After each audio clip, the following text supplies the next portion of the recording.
Bismillahirrahmanirrahim. Assalamualaikum warahmatullahi wabarakatuh. Salam update info pendidikan. Berjumpa lagi di channel Teman Pembelajar Indonesia. Baik Bapak Ibu teman pembelajar, sebentar lagi kita akan menghadapi PPDB, penerimaan peserta didik baru. Bapak dan Ibu guru juga perlu memahami atau mengenali ciri-ciri anak ABK pada saat asesmen awal. Ini agar dapat memberikan pembelajaran sesuai dengan kebutuhan siswanya ke depan. Anak berkebutuhan khusus atau ABK adalah anak-anak yang mengalami penyimpangan, kelainan atau ketunaan dalam segi fisik, mental, emosi, dan sosial, atau gabungan dari hal-hal tersebut sedemikian rupa sehingga mereka memerlukan pelayanan pendidikan yang khusus yang disesuaikan dengan penyimpangan, kelainan, atau ketunaan mereka. Bapak, Ibu guru maupun orang tua sebaiknya dapat mendeteksi anak berkebutuhan khusus agar dapat mengurangi ketergantungannya pada orang lain. Apabila anak berkebutuhan khusus ini ditangani sejak awal, maka segala bakat dan kemampuannya bisa dieksplorasi dan bermanfaat untuk masa depannya. Upaya ini sejalan dengan konsep pembelajaran berdiferensiasi pada kurikulum Merdeka. Anak berkebutuhan khusus ada beberapa jenis dan cara penanganannya juga berbeda. Penting untuk mengetahui jenis dari kebutuhan khusus untuk menentukan cara menanganinya. Berikut adalah beberapa jenis klasifikasi anak berkebutuhan khusus. Yang pertama adalah gangguan autis. Ciri utama yaitu gangguan pada perkembangan kemampuan interaksi sosial, komunikasi, dan munculnya perilaku berulang yang tidak bertujuan. Perlu diketahui bahwa gangguan autis ini bisa saja muncul mengikuti retardasi mental, tapi bisa juga tidak. Artinya, gangguan autis ini bisa tetap tumbuh kembang layaknya anak normal apabila dikelola secara baik. Selanjutnya yang kedua adalah gangguan Asperger. Penderita gangguan Asperger memiliki ciri-ciri yang mirip dengan autisme. Asperger merupakan gangguan neurologis atau saraf yang tergolong ke dalam spektrum autisme ringan. Pada sindrom Asperger, penderita cerdas dan mahir dalam kemampuan verbal, namun canggung saat berkomunikasi atau berinteraksi dengan orang-orang di sekitarnya. Selain itu, penderita Asperger cenderung tidak berekspresi, kurang peka, obsesif, repetitif, dan tidak menyukai perubahan, dan memiliki gangguan motorik. Baik teman pembelajar, selanjutnya yang ketiga adalah gangguan attention deficit atau hyperactive disorder atau yang biasa dikenal dengan ADHD. Ciri utama dari ADHD adalah kurangnya kemampuan memperhatikan dan kontrol perilaku yang ditandai munculnya hiperaktivitas dan perilaku impulsif yang sulit ditahan. Anak dengan perhatian mudah teralihkan, tidak sabar, atau impulsif belum tentu menderita ADHD. Perlu diagnosa spesifik dari dokter spesialis mengenai status anak. Berikutnya yang keempat adalah gangguan perilaku atau tingkah laku. Gangguan perilaku atau conduct disorder merupakan gangguan yang meliputi agresi terhadap orang lain dan binatang, menghancurkan barang kepemilikan, berbohong atau mencuri, dan pelanggaran aturan yang serius. Gangguan perilaku disebabkan banyak hal dan umumnya tidak terdeteksi saat bayi. Namun pada saat anak mulai beranjak dewasa, perilakunya bisa mulai terlihat. Misalnya senang menyiksa binatang atau memukul anak lain.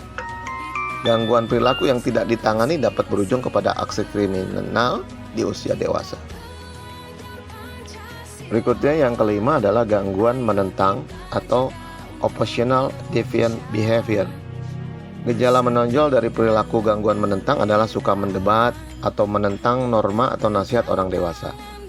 Walaupun tidak diikuti agresivitas fisik, melukai orang atau merusak benda, penyebab dari gangguan menentang lebih ke permasalahan psikologis yang dialami anak seperti pola asuh, modeling, atau pengaruh teman sebaya. Dan berikutnya yang keenam adalah gangguan komunikasi. Gangguan komunikasi ini merupakan gangguan perkembangan bicara dan bahasa yang ditandai kesulitan dalam menghasilkan bunyi atau suara, menggunakan bahasa lisan untuk berkomunikasi, atau memahami apa yang disampaikan orang lain. Dan yang ketujuh adalah gangguan keterampilan motorik. Gangguan keterampilan motorik merupakan gangguan yang terjadi saat anak tidak bisa melakukan koordinasi motorik atau aktivitas-aktivitas motorik yang penting, dan lazimnya sudah dikuasai anak sesuai umurnya. Dan yang terakhir, yang ke-8 adalah gangguan belajar. Gangguan belajar dikategorikan menjadi gangguan membaca, disleksia, gangguan menulis, disgrafia, gangguan matematika, diskalkulia. Pada gangguan belajar, anak-anak memiliki kemampuan inteligensi rata-rata dan tidak ada hambatan dalam kesempatan belajar, namun mereka memiliki kesulitan dalam belajar. Baik teman pembelajar, berikut ini cara mendeteksi anak berkebutuhan khusus yang dapat kita lihat melalui fisik. Anak memiliki bentuk wajah yang tidak lazim, mata miring, lidah tebal, dan lehernya pendek. Kemudian mata mendekat ke hidung atau sebaliknya dari sudut normal. Dan anak sulit menghisap melalui botol susu atau puting ibu. Kemudian yang berikutnya, kita juga bisa mengenali anak-anak ABK melalui komunikasi dan interaksi sosialnya. Yang pertama, anak-anak ABK itu tidak merespon saat namanya dipanggil, meskipun pendengarannya normal. Yang kedua, tidak pernah mengungkapkan emosi. Yang ketiga, tidak pernah peka terhadap perasaan orang lain. Yang keempat, tidak bisa memulai atau meneruskan percakapan. Yang kelima, tidak bisa meminta sesuatu. Yang keenam, sering mengulang kata namun penggunaannya kurang tepat. Yang ketujuh, sering menghindari kontak mata. Yang kedelapan, kurang berekspresi. Yang kesembilan, tidak pernah melihat ke arah benda yang ditunjuk. Dan yang kesepuluh, tidak memiliki ketertarikan kepada anak-anak lain. Namun apabila anak-anak ini sudah agak besar, bisa juga dilakukan dengan deteksi tes motorik. Perintahkan anak memakai dan membuka baju, apakah anak sanggup untuk melakukan koordinasi fungsi motorik halus. Kemudian menyebut 4 warna dari 4 benda berbeda. Berkomunikasi dengan kalimat panjang, tanyakan anak mengenai permainan yang disukainya. Apakah anak dapat menggunakan kalimat dengan jumlah kata 5-6 kata ketika berbicara normal. Mendengarkan, membisikkan kalimat di telinga anak, kemudian meminta anak mengulangi apa yang harus dikatakan. Berikutnya, minta anak untuk mengikuti petunjuk. Apakah anak sanggup mendengarkan dan memahami petunjuk yang diberikan. Kemudian, memiliki kelainan pada sikap tubuh atau pola gerakan seperti selalu berjalan dengan berjinjit. Kemudian, melakukan gerakan repetitif tidak bertujuan dan hanya memilih makanan tertentu dan marah jika ada perubahan. Sensitif terhadap cahaya, sentuhan atau suara, dan tidak merespon terhadap rasa sakit.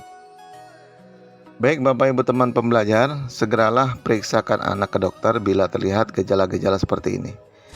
Yang pertama, terlihat gejala bahwa anak memiliki gangguan kemampuan bicara atau berinteraksi. Yang kedua, tidak memberi respon bahagia atau senyum hingga usia 6 bulan. Yang ketiga, tidak meniru suara atau ekspresi wajah hingga usia 6 bulan. Yang keempat, tidak mengoceh hingga 12 bulan. Yang kelima, tidak memberi gestur tubuh hingga usia 14 bulan.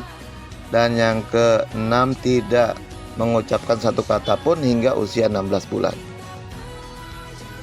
Jadi teman pembelajar, segeralah periksakan anak ke dokter bila terlihat gejala-gejala seperti itu. Terima kasih, semoga bermanfaat. Assalamualaikum warahmatullahi wabarakatuh.